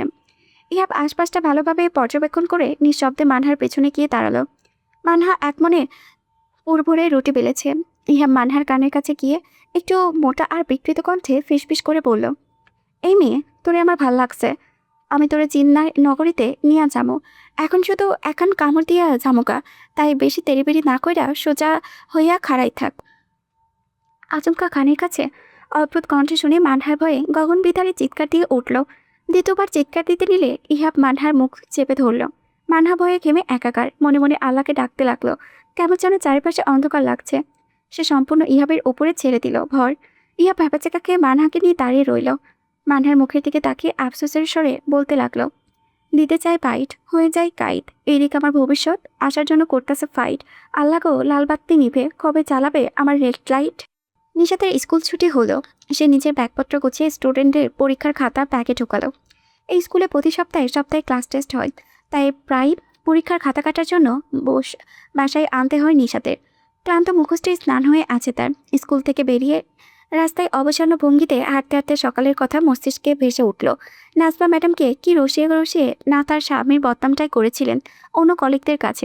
কথায় আছে, মেয়ে মানুষের পেটে কথা বেশি দিন থাকে না, আর তা যদি হয় নাজমা ম্যাডামের মতো মহিলা মানুষ, তাহলে তো কথাই নেই। নিশাতের এত খারাপ লাগছিল, মনে চাচ্ছিল তখনই রিজাইন দিয়ে চলে আসতে। এত এত মানুষের সামনে প্রতিনিয়ত করুণা অবজ্ঞা হয়ে হেই নজরে থাকার চেয়ে লক্ষ্যচক্ষুর আড়ালে থাকাই তার কাছে শ্রেয়। ভীষণ কান্না পাচ্ছিল যখন সে প্রবেশ করা মাত্রই অফিস রুমের সব চোখ তার দিকে অদ্ভুত নজরে তাকিয়েছিল। নিশাত কোনো মতো তাদেরকে পাশ কাটিয়ে ক্লাসে চলে এসেছিল, না হলে ওখানে 2 মিনিটও থাকলে লজ্জা অপমানই বোধহয় সে মরে যেত। এই সমাজের মানুষ শুধু কথা দিয়ে নয়, চক্ষু দিয়েও মানুষ মারতে পারেন। বাসায় এসে আজকে একটা কথাও বলল না। নাহুয়ান মাকে দেখেই কোলে ওঠার জন্য ছটফট করছে। নিশা তার ছেলেকে কোলে নিল না, এড়িয়ে গেল। বেশ খানিকক্ষণ গোসল করে বের হলো। তারপর নামাজ পড়ে বিছানায় কাত হয়ে শুয়ে পড়ল। মারওয়ান এতক্ষণ ধরে নিশাতের সব কর্মকাণ্ডই নীরবে দেখল। নাহুয়ান তার পা পেঁচিয়ে পড়ল। মা কোথা বলো না বাবা। মারওয়ান ছেলেকে কোলে নিয়ে বলল, মা ক্লান্ত, পরে বলবে, আমি ভাত খাইয়ে দিই। নাহুয়ান মাথা নাড়িয়ে বলল, মাইল চাতে কাবো, মাইল কাছে যাব। মারওয়ান ছেলেকে খাটের উপরে উঠিয়ে দিল। নাহুয়ান হেঁটে নিশাতের বুকের ভেতরে ঢোকার জন্য কসরত চালাচ্ছে। নিশাতের চোখটা লেগে গিয়েছিল। নাহুয়ানের নড়াচড়াই চমৎকার ঘুমটা ভেঙে গেল। এমনিতেই সারাদিনের ধকল সকালে সেই পরিস্থিতি, এখন আবার আরামের ঘুম ভাঙা, সব মিলিয়ে মাথায় রাগ চেপে বসল। নাহুয়ান মাকে চোখ খুলতে দেখে ফোকলা হেসে তাকিয়ে বলল, মা তো কাঁপে না। নিশাতের রাগ নিয়ন্ত্রণ করে কোনো জবাব না দিয়ে আবার চোখ মুছল। নাহুয়ান মাকে কথা বলতে না দেখে বুকে জোরে কামড় বসিয়ে দিল। নিশাত ও শব্দ করে চেঁচে উঠে নাহুয়ানের পিঠে দুমদাম কয়েকটা লাগিয়ে ক্ষান্ত হলো। যেন সারাদিনের পুঞ্জপুত ক্রোধের নিষ্পত্তি ঘটালো। কিল খেয়ে নাহুয়ানের মুখে হাসি নিভে গেল। নিশাত রাগান্বিত স্বরে পড়ল, সবসময় ইট্রামি তাই না, বেয়াদব কোথাকার। একবার নিষেধ করেছি বুকে কামড়াবি না, সারাক্ষণ দুধ আর দুধ আর দুধ। কিছু না বলতে বলতে একেবারে মাথায় উঠে নাচছে। নাহুয়ান মায়ের অপ্রত্যাশিত মায়ের ধমকে চিৎকার দিয়ে কেঁদে বাবা বাবা করতে লাগলো। নিশাত চোখ রাঙিয়ে বলল, একদম চুপ, সারাক্ষণ বাবা বাবা। তোমার বাবার কাছে গিয়ে ঘ্যান করো যা, অজাতের ঘরের অজাত পয়দা করছি। নাহুয়ান চুপ না করে কান্না স্বরে আরও বাড়িয়ে দিল। মারওয়ান নিশাতের চিৎকার আর নাহুয়ানের কান্নার দ্রুত টয়লেট থেকে বেরিয়ে এলো। হাত পেঁচা খালি গাম, গলায় গামছা, কোকড়া চুল থেকে টপটপ করে পানি ঝরছে। দেখে বোঝা যাচ্ছে গোসল থেকে তাড়াহুড়ো করে বেরিয়েছে। ছেলেকে চিৎকার করে কাঁদতে দেখে এগিয়ে গেল। নাহুয়ান বসে বসে কাঁদছে, পরনের সাদা সেন্টু গেঞ্জি, সেটাই বারবার চোখ মুছছে। বাবাকে দেখেই ভিউ ভিউ করে কেঁদে উঠে এসে গুলোমুলো হাত বাড়িয়ে দিল। মারওয়ান ছেলেকে কোলে নিয়ে বলল, কি হয়েছে তোদের মা ব্যাটার, কি হলো আবার? 2 মিনিটও গোসল করতে দিলি না ক্যাকও শুরু করেছিস?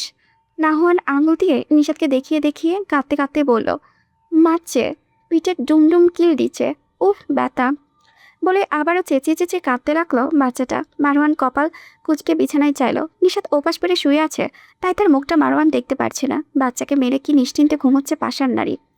সে সব সহ্য করতে পারলেও ছেলেকে মারা কোনোভাবে সহ্য করতে পারে না। রাগ ওঠে তার। কিছু না বলে ছেলেকে কোলে নিয়ে কান্না থামিয়ে ভাত মাখিয়ে দিল। তারপর হাঁটতে হাঁটতে নাহুয়ানকে ঘুম পাড়ালো। বাচ্চাটা ঘাড়ে ফোপাতে ফোপাতে ঘুমে আচ্ছন্ন হয়ে পড়েছে। অতিরিক্ত কান্নার ফলে হেঁচকে উঠে গিয়েছিল নাহুয়ানের। এখন ঘুমানোর ফলে হেঁচকে কমে গিয়েছে। সে ছেলেকে পাশের রুমে বালিশ দিয়ে বর্ডার করে শুইয়ে দিল। নাহওয়ানের ঘুমের ঘোরে করুণ গলায় মারওয়ানের গেঞ্জি মুঠো করে অস্পষ্ট স্বরে বলল, মারছে মারছে, ইন্দি ব্যথা। মারওয়ান ঘুমন্ত ছেলের কপালে কালে আলতো করে ঠোঁট শুয়ে দিল। বাচ্চাটা ঠোঁট ফুলিয়ে ঘুমোচ্ছে। সবকিছু ঠিকঠাক করে গভীর মুখে নিজের রুমে প্রবেশ করে বিছানার দিকে চাইল। নিশাত আগে ভঙ্গিমায় শুয়ে আছে। তার চোখের অংশ সাদা অংশ লালাভ হয়ে আছে। মুখের আদল কঠিনতায় ছেয়ে গেছে। গটগট পায়ে হেঁটে বিছানায় শোয়া ঘুমন্ত নিশাতকে হ্যাঁচকা টান বসালো। নিশাত ভ্রুর ভাঁজে বিরক্তিকর রেখা টেনে মারওয়ানের দিকে চাইল। মারওয়ান উগ্রভাবে নিশাতের বাহু চেপে ধরে বলল, কিসের তেজ দেখাও? এই বয়সে বিয়ের সম্বন্ধ এসেছে দেখে শরীরের শক্তি ভর করেছে, মানে প্রজাপতি উঠছে মনে? নতুন বিয়ের শখ জেগেছে, মুখে বলতে পারছো না তাই সন্তানকে মেরে বিষ কামড়াচ্ছ? নিশাতের কথার মানে বুঝে মারওয়ানের বুকে ধাক্কা দিয়ে বলল, খবরদার, ফালতু কথা বলবেন না। আমি আমার সন্তানকে বকবো নাকি মারবো সেটা আপনাকে বলে করবো না নিশ্চয়। মারওয়ান নিশাতের চোয়াল চেপে ধরে নিজের মুখের সামনে এনে বলল, আমাকে বলবি না তো কাকে বলবি? ওটা আমার সন্তান। তুই জাস্ট গর্ভে ধরেছিস, আদারওয়াইজ সব কিছু আমার, রক্ত বীজ এভরিথিং। নিশাতের কান্না পেল কেন জানো? সবার এত এত কথা, তার উপরে ঘরের ভাতাইম্মা পুরুষের কথাও যদি শুনতে হয় তখন কেমন লাগে? কান্না পেলেও সেটা প্রকাশ করলো না। নিজেকে দুর্বল প্রমাণ করতেই ইচ্ছেই করছে না কিছুতে। মারওয়ানের চোয়ালে ধরা হাতটাই শক্ত করে নখ ঠাপিয়ে বলল, সব কিছু আপনারই, যেহেতু গর্ভে ধারণ করেও দেখতাম কোথাও হেঁটাম আপনার। মানে বিচার যাই হোক না কেন, তালগাছ তার, নাই গাছের ছাল, পারে খালি ফাল। মারওয়ান রক্ষ ভরায় বলল, কথাবার্তা সাবধানে বলবি। ছাল আছে কি নাই সেটা নিশ্চয়ই তোকে দেখাবো না। এসব তেজ আমার সামনে দেখাবি না। ওসব গোনার টাইম নেই আমার। ইস রে, আপনাকে গুণে যেন একে উল্টে ফেলেছে। ভ্যালুলেস পুরুষের আবার বড় বড় কথা, জানো না আমাকে। এই আমার বাসায় বসে গলা নাচাবি না। নিশাত হাসতে হাসতে বলল, এটা নাকি তার বাসা, জোকস অফ দ্য ইয়ার। বহুদিন পর অনেক হাসলাম, বিনোদন আর বিনোদন। মারওয়ান চোখ গরম করে বলল, আমার বাসা না তো কার বাসা? আমার শ্বশুর আব্বার। আব্বাটা কার? আমার। মারওয়ান চোয়াল শক্ত করে বলল, ফাইজলামি হচ্ছে, মেরে গুম করে রাখবো, কেউ হুদিশও পাবে না। সবাইকে বলে বেড়াবো নতুন নাগরের সাথে ভেগেছে। নিশাত রাগান্বিত কণ্ঠে বলল, লাগাম টেনে কথা বলুন, নিজের মতো ইতর ভাইবেন সবাইকে। আপনার নাগরিক যে চিঠি দিয়েছিল সেটা কিন্তু ভুলিনি। আহা কি পীড়িতি আমার চাঁদ।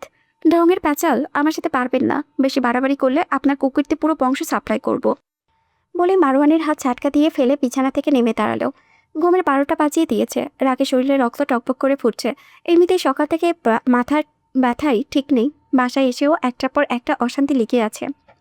মারওয়ানও আর বিছানা ছেড়ে উঠে দাঁড়ালো। নিশাত চলে যেতে নিলে তার খোলা চুলে টান পড়লো। মাথায় হাত দিয়ে ব্যথাসূচক শব্দ করলো। গাড় গড়িয়ে দেখলো মারওয়ান তার চুল পেঁচিয়ে ধরেছে। নিশাত চোখ কুচকে মাথার নিম্নাংশ চেপে ধরে বলল, চুল ছাড়ুন, অসভ্যের মতো করছেন কেন? আগে তো একটা গুণ ছিল, বউ না পেটানো, এখন কি সেটাও খোয়াবেন? মারওয়ান মুখ শক্ত করে চুল পেঁচাতে পেঁচাতে নিশাতকে টেনে আনলো। নিশাতের চোখে পানি এসে গিয়েছে ব্যথায়। অন্ধকারে দেখেছে চারিপাশ। মাথার পেছনে চেপে ধরে দাঁড়িয়ে রইল স্তব্ধ হয়ে।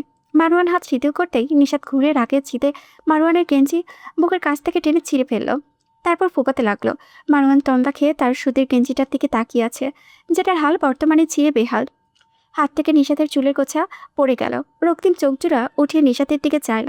নিশাত ফোপাতে ফোপাতে মারওয়ানের ছিঁড়ে যাওয়া গেঞ্জির বুকে কাজটায় কামড় বসিয়ে দিল। মারওয়ান উঠে থাপ্পড় বসিয়ে বলল, এত তেজ কই থেকে আসে? গেঞ্জি ছিঁড়েও তেজ কমে না, আবার কামড় দিচ্ছিস। স্বামী সন্তানকে যেভাবে পারছিস মারছিস, কামড়াচ্ছিস, শরীরে শক্তি বেশি হয়েছে? নিশাত কেঁদে ওঠে। মারওয়ান যে হাত দিয়ে থাপ্পড় মেরেছে সেই হাতে কামড় দিয়ে ধরে রাখলো। মারওয়ান চোখ বুঝে কন্ট্রোল করেছে নিজেকে। এই লিলিপুটের পাগলা রাগ উঠেছে। সে এখন যাই করবে বিপরীতে কামড়ে রাগ মিটিয়ে তবে দম নেবে। খানিক পর নিশাত মুখ উঠিয়ে মাথা চেপে ধরল। অতিরিক্ত রাগ উঠলে মাথা ব্যথায় টনটন করে তার। নিশাত বাথরুমে গিয়ে মাথায় পানি ঢাললো বেশ কিছুক্ষণ। মারওয়ান ছেঁড়া গেঞ্জি আর ক্ষতবিক্ষত শরীর নিয়ে ফুসফুস করছে। কিছু বলা যায় না, অমনি আক্রমণ শুরু করে বিষ পিঁপড়া একটা। নিশাত বাথরুম থেকে বেরিয়ে ফোপাতে ফোপাতে নিজে নিজে বলতে লাগলো, তেজ দেখাচ্ছে। যে পুরুষের বউ বাচ্চা পালার মুরত নেই সে এসেছে আমাকে শাসাতে, মেরুদণ্ডহীন কাপুরুষ কোথাকার। মারওয়ান সবে শুনলো তবে কিছুই বলল না। গেঞ্জি পাল্টে শার্ট গায়ে দিয়ে রুম থেকে বেরোতে নিলে নিশাত চড়ে চড়ে পড়ল। যেখানেই যাওয়া হয় নিজের বীজকে যেন সাথে নিয়ে যাওয়া হয়। আজ থেকে বীজের বাপ কোনোটাই আমার সাথে সম্পর্ক নেই। বাপের কাছে নালিশ দিয়ে মায়ের খাওয়ানো, তাই না? এই অজাত পেটে ধরেছিলাম, একে খাইয়ে বড় করেছি। পেটে 10 মাস শত্রুর বীজ বুনেছি, তো সে শত্রুতা করবেই। মারওয়ান সোহাল শক্ত করে ঘুমন্ত ছেলেকে নিয়ে বেরিয়ে গেল। মানহাকে খুবই মনোযোগ দিয়ে দেখছেন সাইকিয়াট্রিস্ট নাজমিন আনোয়ারা। মানহার শরীরে আরও ভেঙে পড়েছে। গত পরশু ইহাব তাকে মানহার অজ্ঞান হওয়ার ব্যাপারে ইনফর্ম করেছিল। মানহার অবস্থা খারাপ হয়ে গিয়েছিল সেই রাতে। ইহাব হয়ে কথা বলতে ভুলে গিয়েছিল। তারপর ডাক্তার এসে জ্ঞান ফিরেছে। এইসব শুনে যে ইহাবকে মারাত্মক বকাঝকা করেছে। এটা প্যানিক অ্যাটাকের কাউন্সিলিং। পেশেন্টকে ভয় দেখানোর কারণ কি? এমনিতেই তাদের হার্ট দুর্বল থাকে। এই সময়ে যে কোনো কিছু হয়ে যাওয়ার সম্ভাবনা আছে। সব কিছু নিয়ে মজা করানো উচিত নয়। নাজমিন আনোয়ারা মাহানাহাকে বললেন, আফরিন, আমার কেন যেন মনে হচ্ছে তুমি কিছু লুকোচ্ছ। দেখো মা, এসব সেন্সিটিভ বিষয় লুকোলে তোমার ভবিষ্যতে কিন্তু এর ইফেক্ট পড়বে। তুমি কি স্বাভাবিক একটা বিবাহিত জীবন চাও না? মানহার হাত কাঁপছিল। কোনোভাবেই হাতটা স্বাভাবিক হচ্ছিল না। মুখের কথা কেমন যেন আউলিয়ে যাচ্ছিল তার। কোনো রকমে মুখ খুলে বলল, আমি একটা স্বাভাবিক জীবন চাই। তার জন্য সর্বোচ্চ চেষ্টা করেছি, কিন্তু হচ্ছে না। আমি কি করব বুঝতে পারছি না। নিজেকে এখন পৃথিবীর আবর্জনা মনে হচ্ছে বলে মাথা খামচে ধরে কেঁদে দিল। নাজদিন আনোয়ারা মানহার কাপা হাতের ওপর হাত ঠেকিয়ে বলল, রিল্যাক্স আরফিন, তুমি না ব্রাভো গার্ল। এভাবে ভেঙে পড়ে তো চলবে না বাচ্চা। তুমি কিভাবে ফাইট করেছো সেটা আর কেউ না জানলেও আমি জানি। দুনিয়ার সবাই তোমাকে ভুল বুঝলো, খারাপ বললেও আমি জানি তোমার মতো রোগীদের মেন্টাল হেলথ কন্ডিশন কতটা ভঙ্গুর থাকে। ওইসব বিষাক্ত স্মৃতি স্পর্শ মস্তিষ্ক থেকে মুছে ফেলা কঠিন। সেই নরপশুদের কোনো শাস্তি হয় না। তোমার মতো নিরীহ নিষ্পাপ ফুলগুলো আজীবন সাফার করে। তুমি কেন ওইসব পশুদের মতো নিজেকে কষ্ট দেবে? মানহা মুখ ডেকে কাঁদতে কাঁদতে বলল, আমার অপবিত্র শরীর কি করে তাকে স্পর্শ করতে দেব বলুন? সে কাছে আসলেও যেন ঘেন্নায় বমি পাই।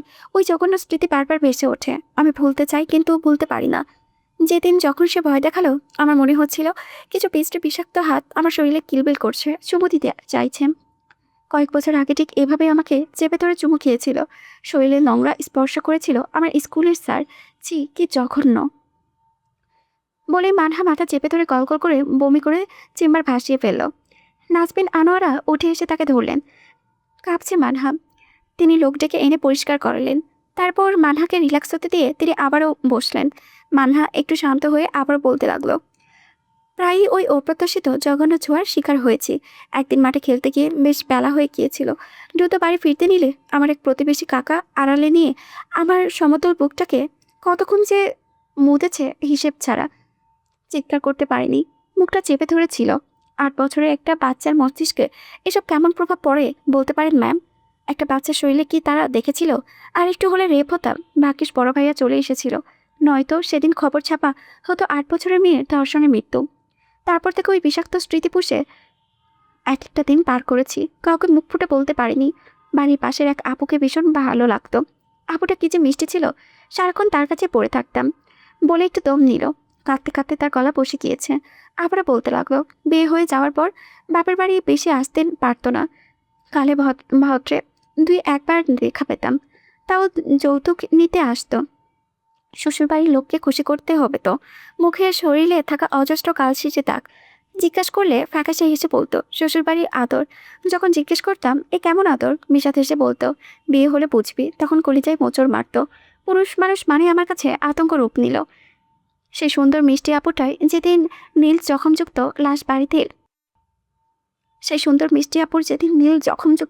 বাড়িতে এলো, আমি পাথরের মতো জমে গিয়েছিলাম ওই নীল মুখটা দেখে। ততদিন পুরুষের প্রতি ঘৃণার পারদ আমার সর্বোচ্চ পৌঁছিয়েছে। সবার মুখে মুখে ছড়িয়ে গিয়েছিল, আর এই সুন্দর মেয়েটাকে কিভাবে মেরে ফেলেছে জালিমের দল। পুরুষ মানুষের খারাপ এরকম আরও নানা কথা। আমি খেতে পারতাম না, কোনো কাজে মনোযোগ দিতে পারতাম না। এমনকি ঘুমালেও ওই সব বিষাক্ত স্মৃতি আমাকে তাড়া করতো।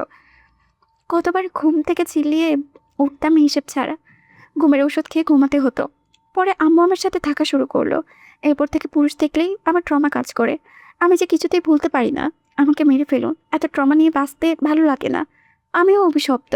চারিপাশে মানুষকেও আমার অভিশাপের জালে জড়িয়ে ফেলেছি বলে টুকরে কাঁদতে লাগলো। সাইকিয়াট্রিস্ট নাজমিন আনোয়ারা কথায় হারিয়ে ফেললেন। কি বললেন তিনি? মেয়েটাকে কাউন্সেলিং করিয়ে তিনি যতটুকু না ঠিক করতে পারবে, তার চেয়ে বেশি পারবে তার সঙ্গী। মানহাকে টিস্যু এগিয়ে দিয়ে তিনি ওয়েটিং রুমে গেছিলেন। সেখানে ইহাব আগে থেকে বসা ছিল।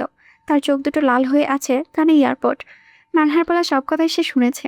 নাজনীন আনোয়ারা বেগম বললেন, ওকে নিয়ে যাও, কিছু মেডিসিন দিয়েছি, সময় মতো খাইয়ে দিও। আর শোনো, তুমি যেহেতু সব শুনেছো, তাই আমি চাইবো ওকে তুমি সর্বোচ্চ সাপোর্ট দেবে, এসব ভীতি দূর করবে।